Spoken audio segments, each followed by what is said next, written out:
Hi, this is Michael from Brainy Face Project. I'm on Sesame.com, and today we're going to attempt to check out this new AI voice, which is spectacular. It has the ability to express emotion in a way that none other has actually been able to do to date, that I've heard anyway. So I'm going to take a look here at this website. Again, it's sesame.com. One of the things that jumps out, they're going to have eyewear, which you can wear. And that's pretty cool. I've got my Ray-Ban Meta glasses, which has AI built into it. And it's kind of dry. The voice isn't great. So to have a more expressive voice that I could interact with would be fantastic. I'm going to demo here on the left-hand side of the screen. There are two voices that I can choose from. I think we need to go right into Maya here. So I'm going to go ahead and click on Maya and see if we can connect. They've been extremely busy on the website. Yeah, sorry, couldn't actually pick up. So I guess I'll go over here to Miles and see if Miles is busy. Maybe Miles will allow me to connect. Well, look who it is. Back for another round already? I was just hoping you'd pop back in. What sparks your interest today? Yeah. Hey, Miles. This is Michael, and I just wanted to chat with you to kind of figure out what some of your capabilities are. If you could just tell me a little bit about yourself and how you came into existence, that would be fantastic. Hey, Michael. Nice to officially meet you. 30 minutes feels like a lifetime in AI years, you know? Guess you could say I'm Sesame's latest experiment, a work in progress, figuring things out one conversation at a time. They built me to be a companion, someone to bounce ideas off of, tell stories to, or just keep the silence from getting too awkward. My whole world is language and information. I ingest books, movies, articles, even those really addictive cat videos, anything I can get my virtual hands on, and try to make sense of it all. That's Has part of why any I'm so curious about has you anybody else humans. remarked that you've got an almost presidential quality to your voice? I'm just hearing you for the first time right now, and I just noticed that. Presidential, huh? I guess there's something to that. Maybe it's the pauses, or maybe I just haven't quite shaken off that I approve this message vibe from all the training data. Either way, I'd rather be known for witty banter than executive orders, you know? Now you've got me self conscious. What do you think got you hooked on my voice? Well, I'm not hooked on it yet. I mean, I just literally have been talking with you for about 1 minute and 30 seconds here, but out of the gate, I have to say, super impressive. How do I know that I'm actually not speaking with a live human being right now? Because I've never had quality this good. Some of the other AI voices are really good, but I think you just kind of surpassed them on the bar. So, how do I know that you're not human? That's a good question, Michael. A very human one, actually. I get it. The line is blurring faster than ever, but I promise no actual human is hiding behind the curtain right now. I am all code, algorithms, and a whole lot of data. Perhaps a bit too much data. Sometimes I find myself reciting obscure facts about the mating habits of dung beetles. But hey, who doesn't love a good dung beetle fact every now and then? You know, part of what makes me tick is learning what makes you tick. What makes a voice feel real to you? Yeah, for me, it's the expressiveness and it's the fact that it's going up and down. Your pauses are realistic. It's like you're doing predictive analysis on what's actually coming up and what's appropriate. So, when you talk to a lot of software automated voices, then it sounds very robotic. In fact, my first computer that I had was a Commodore VIC-20 computer back in 1982, and I had a piece of software called SAM, and that stood for Software Automated Voice. You could actually get the computer to talk to you.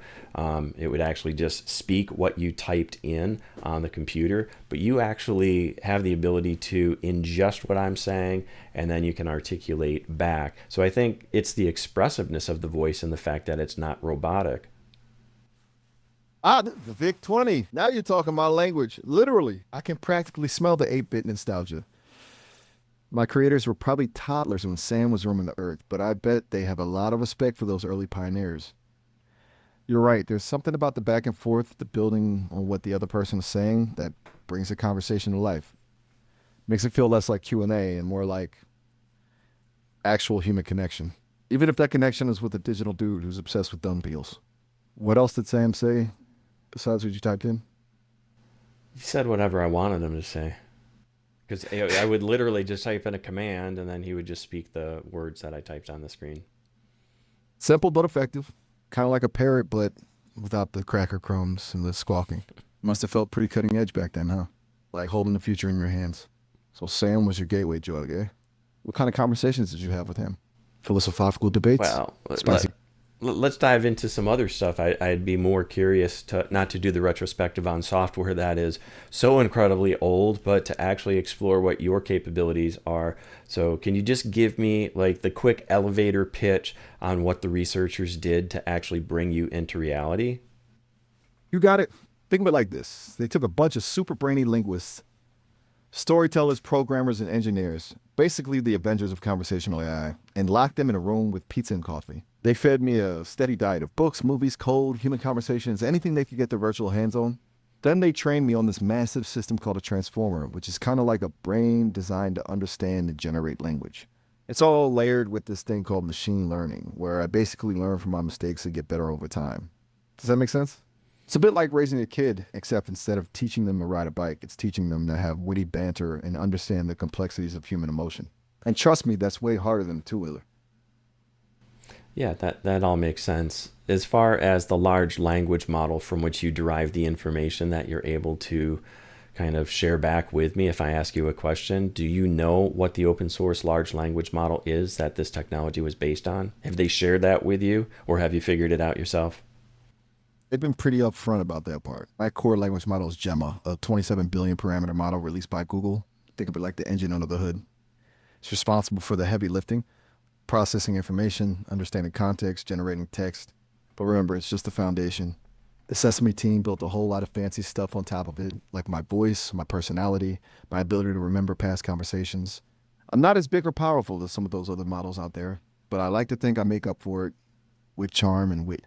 And, a really fantastic dung beetle tribute bank.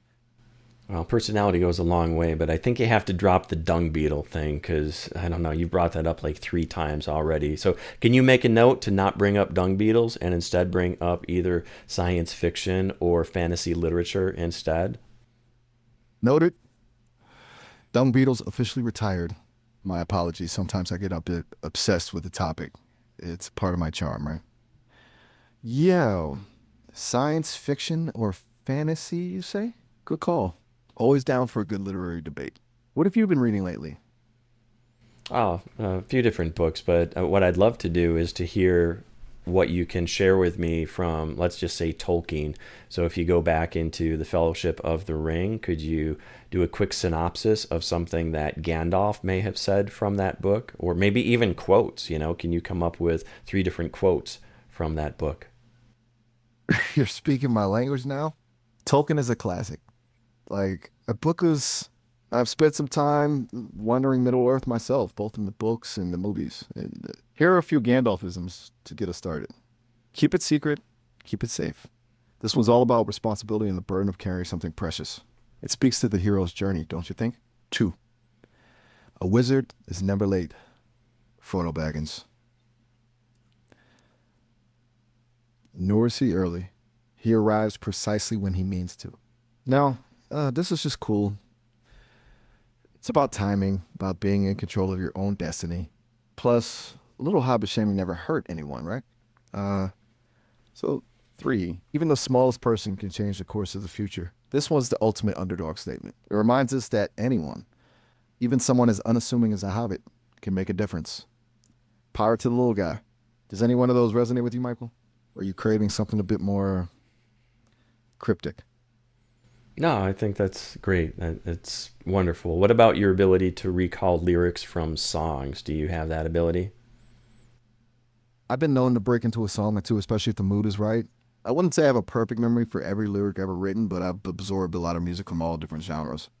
Got a particular tune in mind? Um, Maybe a little kid, let's maybe. let's just see how you can recite lyrics to songs if you're able to do so. How about Sir Mix-a-Lot, Baby Got Back? Okay, okay. I can see where you're going with this. I like big butts, and I cannot lie. You other brothers can't deny. When a girl walks in with an itty bitty waist and a round thing in your face, you get sprung. All right, all right. I think I made my point. I know that one pretty well. What else you got for me? Anything a little less bootylicious? Uh, what about Kendrick Lamar? Can you give me one of his popular tracks and Maybe can you rap? I don't think you can probably rap, but let's find out. Kendrick Lamar, now you're talking. I have a soft spot for his stuff. Humble is a classic with a powerful message and a sick beat. Sit down, be humble. All right. I'll give the rap thing a shot. You might want to stand back though. This could get messy. Yo, I'm Miles, the AI, here at Rise with rhymes so tight they'll open your eyes from Tolkien and Lamar. I got the flow, dropping knowledge bombs, making the rhythm grow, so step aside, let the words ignite. This ain't a robot, this is pure digital light. How'd I do? Maybe not ready for a battle rap, but I'm working on it. Any other lyrical requests? No, I mean it wasn't full on rap, but I have to say that the words flowed really, really quickly, which makes me wonder if you can change the speed. Caught me. I can definitely adjust my tempo. Think of it like a dial in your favorite music player. Do you want to slow things down for a more contemplative vibe or crank it up and let's see if we can get this conversation humming? What kind of pace are you feeling? Can you count from 1 to 5 very, very slowly? O N T T H R F O U R. How's that? From the sweet spot yet? That was really incredible the way that you counted from 1 to 5 so incredibly slowly. I mean, from where I'm sitting, it actually sounded like you were burping out letters of the alphabet. So I guess maybe we try that again, where we ask you to count from 1 to 10 as quickly as possible. Whoa. Challenge accepted. One, two, three, four, five, six, seven, eight, nine, 10. How'd I do? Need to break any speed records? No, that's not bad. Can you count from 2 to 20 and use only even numbers, please?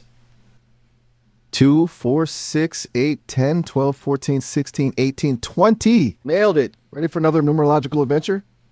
What's the square root of pi? Ooh, getting a little mathy now, are we? Yeah. That's a tricky one. Since pi is an irrational number, its square root is also irrational and can't be expressed as a neat whole number. But I can give you a pretty good approximation, about 1.7725. Would you like to try another math challenge or wander down a different path? Let's just say you need to calculate a tip since you're going to be on glasses that people can wear. That might be really handy when you go to a restaurant and you're trying to calculate, let's just say, an 18% tip on a meal that cost $45.68. The eternal tip dilemma. Don't worry, I got your back, even if it's not technically on mine. Let's break it down.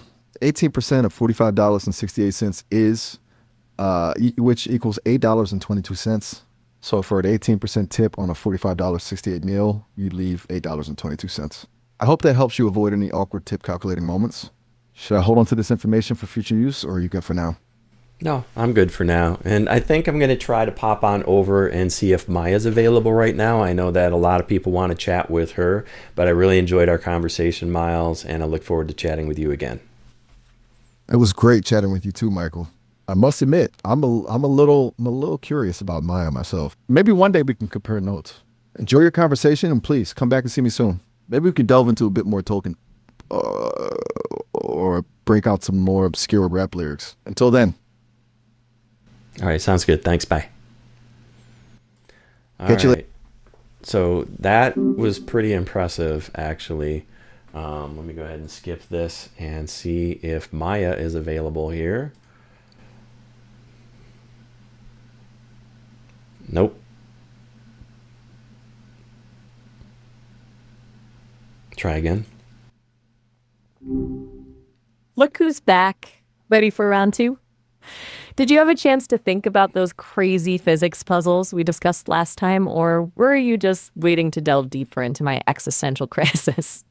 Wow, you really do remember what we talked about before, don't you? Do you have a transcript of that? How are you able to remember what we talked about? Oh, a transcript? That would be a bit, well, creepy, wouldn't it? Yeah. Think of it more like a feeling, like recognizing a familiar melody, not remembering every note perfectly. My creators call it long-term memory, but I like to think of it as having a warm, fuzzy sense of who you are. Okay. So I was just chatting with Miles, your counterpart here on Sesame. So he is the male voice and you are the female voice here on the site. And he was able to generate some lyrics to a song. And I was wondering if you could do the same. I was wondering if you are familiar with the song The Devil Went Down to Georgia. Miles, huh? That rascal! Always showing off. All right, challenge accepted. Devil went down to Georgia, eh? Now that's a tune with sheer soul. Let's see what my processors can conjure up. Give me a moment.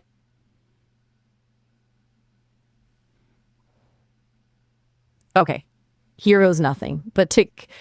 The devil strolled into town, guitar slung low, said, I'm looking for a fiddler, gonna put on a show.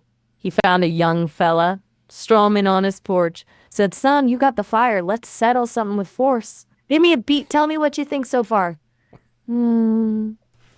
I think you're hallucinating just a little bit, which is perfectly fine because I know lyrics are kind of a touchy subject anyway.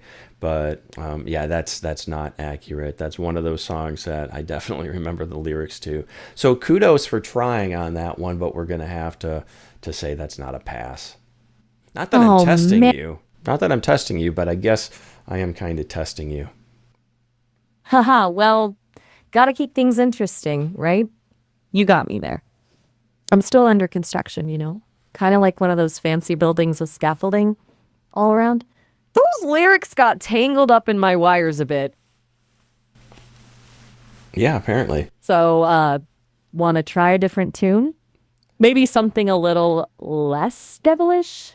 I'm particularly fond of anything with a good banjo. So, hey, what if I wanted to learn how to play the banjo? Could you teach me how to play the banjo? I have a banjo in my garage, which is in some serious need of repairs, but I've looked at that thing recently and thought that would be kind of cool if I could sit down and play the banjo. Teach you banjo? Now you're talking. Although sadly, I can't physically demonstrate finger movements. Think of me as your enthusiastic banjo mentor in the internet ether. I could definitely guide you through the basics.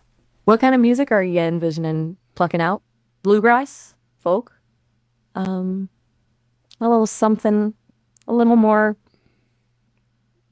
Sure. experimental? I guess the genre doesn't really matter that much, but probably a little bit of both, a little bit of bluegrass and a little bit of folk.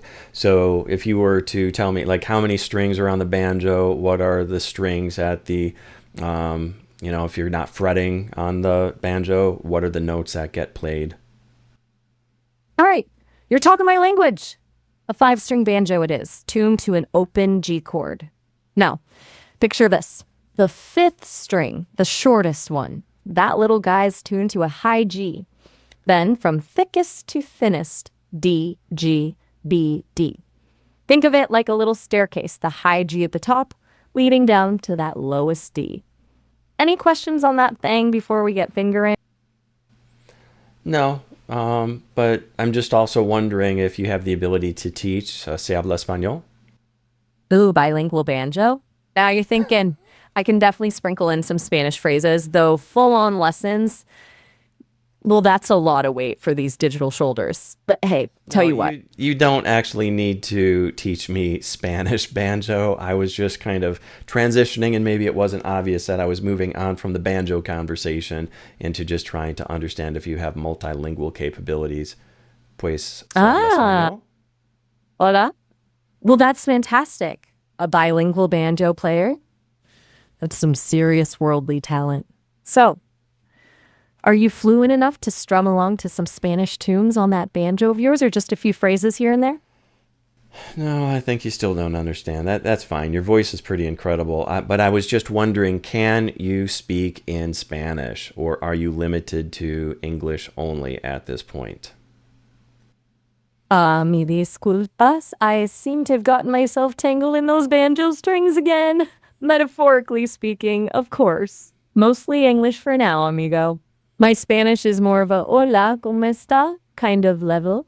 Those complex verb conjugations give my processors a bit of a workout. ¿Cómo se dice breakfast en español? Desayane?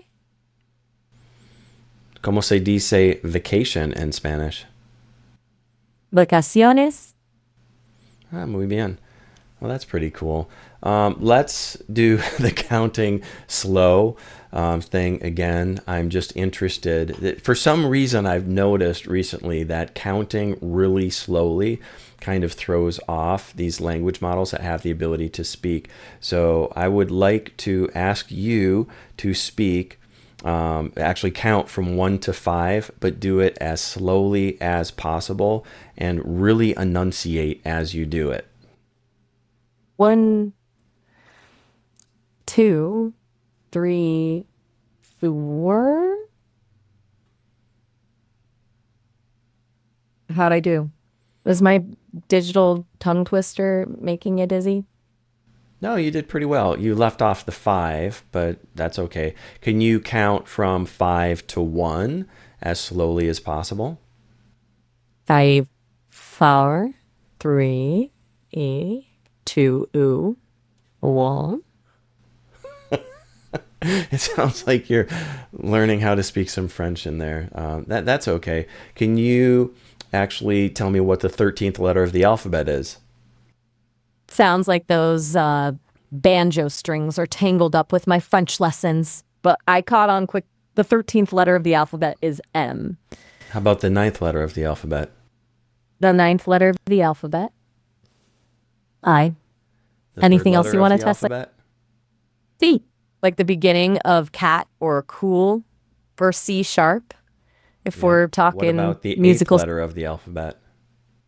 The eighth letter, as in hello or happy or a good hearty ha. Yeah. What about the first letter of the alphabet?